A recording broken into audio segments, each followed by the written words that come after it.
محرم کے حوالے سے ایک بات کر لوں, یہ 10 محرم کا روزہ, رسول اللہ صلی اللہ علیہ وسلم نے ارشاد فرمایا کہ عاشورہ کا روزہ مجھے اللہ کی رحمت سے امید ہے کہ 1 سال کے گناہوں کا کفارہ ہے. تو بڑی فضیلت ہے. رمضان کے بعد سب سے زیادہ فضیلت عاشورہ کے روزے کی ہے, 10 محرم کا روزہ. سمجھ رہے ہیں؟ محرم میں ہمیں شریعت نے کیا کرنے کا حکم دیا ہے, اسلام کیا کہتا ہے؟ پہلی بات, اسلام یہ کہتا ہے کہ محرم میں روزے رکھنا دوسرے مہینوں کی نسبت زیادہ ثواب. رمضان کے بعد تو زیادہ سے زیادہ روزے رکھیں, اور اسپیشلی 10 محرم کا روزہ 1 سال کے گناہوں کا کفارہ ہے, یہ اور زیادہ ثواب ہے.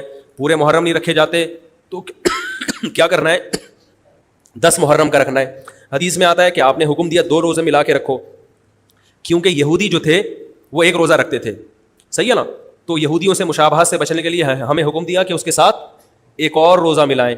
تو علماء یہ کہتے ہیں کہ آج کل یہودی 10 محرم کا روزہ نہیں رکھتے, تو اب مشابہت ختم ہو گئی ہے. تو اگر کوئی 9, 10 یا 10, 11 کا رکھ لے تو اچھی بات ہے, نہیں تو صرف 10 محرم کا بھی رکھ لے تو بھی انشاءاللہ پورا ثواب ملے گا, کیونکہ اب اس میں مشابہت رہی نہیں ہے. سمجھ رہے ہیں کہ نہیں سمجھ رہے؟ یہ کرنے کا کام ہے. دوسرا کام, محرم میں گناہ دوسرے مہینوں کی نسبت زیادہ, اس کی قباحت زیادہ بڑھ جاتی ہے, کیونکہ 4 مہینے محترم ہیں, شوال, ذیقعدہ, ذی الحجہ, محرم اور رجب. یہ 4 مہینے جو ہیں اسلام میں اشہر حرم کہلاتے ہیں. قرآن کہہ رہے فلا تظلموا فیہن انفسکم, اس میں اپنی جانوں پہ ظلم مت کرو. یہ ماتم کرنا بھی تو ظلم ہے نا اپنی جان پہ. تو اللہ نے فرمایا ان 4 مہینوں میں اپنی جان پہ ظلم مت کرو. کسی بھی طرح سے ظلم ہو, جسمانی ظلم ہو, روحانی ظلم ہو. جسمانی ظلم ماتم کر کے بھی ہو سکتا ہے, اور انگاروں پہ چل کے بھی ہو سکتا ہے, اپنے آپ کو پیٹ کے بھی ہو سکتا ہے. روحانی ظلم کیا ہے؟ گناہ کر کا. تو نہ گناہ کرنے کی اجازت, نہ کسی اور طرح سے. عام مہینوں میں بھی ظلم کی اجازت نہیں ہے, نہ اپنے اوپر اور نہ کسی اور پر. تو ان 4 مہینوں میں ظلم کی نوعیت بڑھ جاتی ہے. سمجھ رہے ہیں؟ یہ ایک محرم کی فضیلت ہے اسلام میں.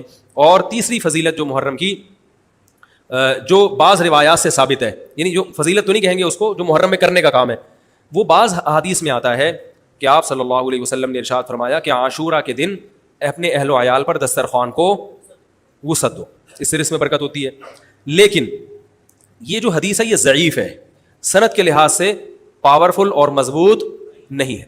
بعض علماء نے کہا کہ اس کثرت طرق کی وجہ سے حسن کے درجے کو پہنچ گئی ہے. ہمارے ہی بعض اکابر علماء کی رائے ہے, علماء جو بر صغیر کے علماء, بڑے بڑے علماء ہیں, میں نام نہیں ذکر کرتا لیکن بہت بڑی اپر لیول کے علماء ہیں, ان کی رائے یہ ہے کہ یہ ضعیف, اتنی ضعیف نہیں ہے کہ بالکل ہی مسترد کر دی جائے, ٹھیک ہے نا, اور تعدد طرق کی وجہ سے درجہ حسن کو پہنچ گئی ہے. علامہ ابن تیمیہ رحمہ اللہ تعالی, جن کو سعودی عرب میں بہت فالو کیا جاتا ہے, ان کی رائے اور سلفی علماء کی رائے جو سعودی عرب کے العثیمین, بن باز وغیرہ تھے, ان کی رائے یہ کہ یہ حدیث بالکل صحیح نہیں ہے, اور اس کی کوئی حیثیت نہیں ہے کہ دسترخوان کو وسیع کیا جائے اور عاشورہ کے دن کھانا کھلایا جائے. سمجھ رہے کہ نہیں سمجھ رہے؟ لیکن جو دوسری طرف معتدل علماء, معتدل سے مراد میں ان کو برا نہیں کہہ رہا, لیکن وہ انہوں نے حدیث کی جو, اب اگر آپ سندوں کی تحقیق کریں گے تو اس کو بالکل من گھڑت قرار دینا درست نہیں ہے. اگر سندوں کی تحقیق کریں گے تو ایسا معلوم ہوتا ہے کہ علامہ ابن تیمیہ رحمہ اللہ تعالیٰ, جو ہمارے لیے قابل احترام ہے, انہوں نے اس حدیث کو رد کرنے میں تھوڑا مبالغہ سے کام لیا, غلو کیا ہے. ایسا نہیں ہے کہ بالکل ہی اس کی کوئی ویلیو نہیں ہے. تو ضعیف روایتیں ہیں لیکن کثرت طرق کی وجہ سے درجہ حسن کو پہنچ گئی ہے. سمجھ رہے کہ نہیں سمجھ رہے؟ اس وجہ سے بعض علماء کی رائے, بلکہ جمہور کی رائے یہی ہے کہ محرم میں اگر کوئی اپنے بچوں کو جمع کر کے اچھا کھانا کھلا دیتا ہے 10 محرم کو, اور یہ حلیم شاید یہیں سے نکلا ہے, شاید یہیں سے نکلا ہے کہ یوں وہ اچھا کھانا ہو جائے گا, تو وہ کہتے ہیں کوئی حرج نہیں ہے. لیکن ایک بات جو دوسرے علماء کہتے ہیں, جو میری بھی سمجھ میں آتا ہے, بلکہ میں نے پہلے کہیں پڑھا تو نہیں, میرا دماغ اس طرف گیا, لیکن اس کی تائید میں علماء کے فتاوی مل گئے. دیکھو, اگر کوئی حدیث ضعیف ہو یا حسن ہو تو صرف حسن ہونا کافی نہیں ہے, یہ دیکھا جائے گا کہ یہ دوسری صحیح حدیثوں سے ٹکرا تو نہیں رہی ہے. یہ بھی ایک فقہ کا اصول ہے کہ اگر ایک کمزور چیز ہے لیکن وہ طاقتور دلیل سے ٹکرا رہی ہے تو پھر اس کمزور چیز کو بالکل رد کیا جائے گا. تو عاشورہ کے دن روزہ رکھنے کا حکم ہے, یہ بالکل بخاری مسلم کی صحیح حدیث سے ثابت ہے. اور جو کھانا کھلانے والی روایت ہے وہ اس ٹکر کی نہیں, اس کو تو ابن تیمیہ جیسے محقق نے بالکل ہی کلعدم قرار دے دیا, بعض عرب علماء نے بھی بالکل کلعدم قرار دے دیا, اگرچہ ہماری رائے ہے کہ بالکل کلعدم نہیں ہے, لیکن بہرحال اس میں محدثین کا بڑا اختلاف ہوا ہے. جبکہ روزہ رکھنے والی جو روایات ہیں وہ بالکل بے غبار ہیں, ان کو سب صحیح مانتے ہیں. تو کھانا کھلانا اور روزہ جمع بولو بھائی نہیں ہو سکتا, اس لیے کہ اگر وہ روزے کا دن ہے تو کھانے کا دن نہیں ہے, کھانے کا دن ہے تو روزے کا نہیں. ابن تیمیہ رحمہ اللہ تعالیٰ کی رائے یہ ہے کہ بعض لوگوں نے شیعہ کی مخالفت میں غلو کیا ہے. شیعہ نے اس دن کو چونکہ منحوس بنا دیا 10 محرم کو, تو انہوں نے مخالفت میں اس دن کو ایک سیلیبریٹ کرنے کے لیے نا کھانا کھلانے کا حکم دے دیا کہ ہم منحوس نہیں سمجھتے بلکہ اس کا کیا کریں گے, اپوزٹ, کہ کھاؤ اور کھلاؤ. تو انہوں نے کہا یہ بھی غلو ہوا ہے دوسری طرف. بھائی منحوس نہیں ہے, مبارک ہے ہماری نظر میں, لیکن اتنا مبارک کہ اس میں کھانا کھلانا اور یعنی عید والا عنصر کھانا کھلانا تو عید کے دن ہوتا ہے نا, تو عید نہیں ہے بہرحال. تو یہ بھی بڑی جاندار بات, اگرچہ یہ عقلی دلیل ہے مگر یہ ایسی نہیں ہے کہ بالکل اس کو کالعدم قرار دے دیا جائے.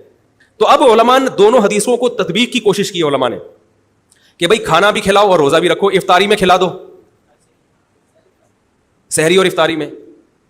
تو بات یہ ہے کہ افطاری میں اگر آپ کھلائیں گے تو وہ 11 محرم شروع ہو چکی ہوگی, وہ 10 محرم بولو بھائی نہیں رہے گی. دوسرا سحری میں جو کھلانے کا مسئلہ ہے نا, سحری میں, تو سحری میں جب ہم کوئی کہتے ہیں نا فلاں دن یہ کام کرنا ہے فلاں دن, تو اس سے لغت میں جو ذہن میں متبادر ہوتا ہے نا وہ دن کا وقت ہے, وہ 3:30 پونے 4 کا وقت نہیں ہوتا.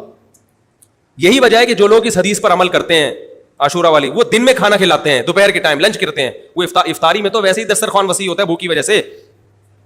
ارے بابا وہ تو ویسے ہی بچوں کو جب روزہ رکھا ہوا ہے تو اچھا کھلاؤ, سحری اچھی کراؤ, اور افطاری وہ تو ویسے ہی بھوک کی وجہ سے رمضان میں دیکھو نا کیسے کھلے دسترخوان ہوتے ہیں.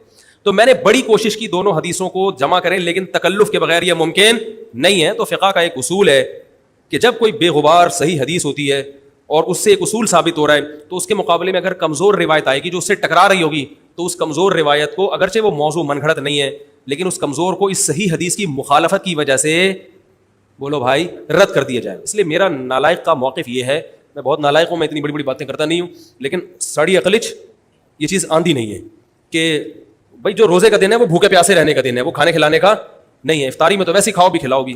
تو اور اس کا نقصان یہ بھی ہوتا ہے کہ لوگوں نے اس کھانا کھلانے کے چکر میں روزے چھوڑ دیے ہیں.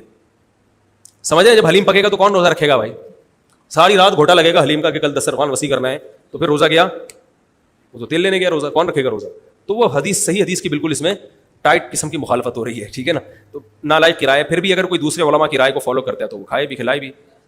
میں کہتا ہوں جو مضبوط چیز ہے اس کو لینا چاہیے, جو کمزور چیز ہے اس کو چھوڑ دینا چاہیے. ہمارے حضرت مفتی رشید احمد صاحب رحمہ اللہ ایک بات کہتے تھے کہ جہاں کھانا کھلانے کی حدیث آئے گی نا وہاں مسلمان اس کو لے ہی لے گا. کھانے پینے کی جہاں بات آئے گی مسلمان کیا کرتا ہے, وہ کہتا ہے بس یہ صحیح ہے, یہ بالکل صحیح حدیث ہے, ٹھیک ہے نا. وہ کیا کرتا ہے, جن علماء کی تحقیق ہے وہ تو تحقیق سے کہہ رہے ہیں, لیکن عام پبلک کی عادت یہ ہوتی ہے کہ فتویٰ بھی اسی کا فالو کریں گے جہاں کھلانے کا تذکرہ. تو اب ہمارے کہتے ہیں جہاں کھانا کھلانے کی بات آئی مسلمان کہتا ہے بس یہ بالکل صحیح بخاری کی طرز پر, یہ بخاری کی شرط پر یہ حدیث. تو بھائی بھوکا رہنا عبادت ہے, بھوکا رہنا سنت ہے.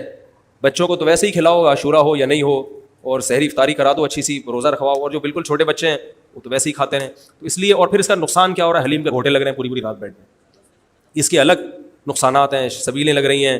حضرت حسین رضی اللہ تعالیٰ عنہ تو کربلا میں شدید گرمی میں بھوکے اور پیاسے اپنی جان دیتے ہیں, اور یہاں ہم کیا کر رہے ہیں, کھانا کھا رہے ہیں, دیگیں پکا رہے ہیں, شربت پی رہے ہیں. تو یہ بات عقل میں آنے والی نہیں ہے.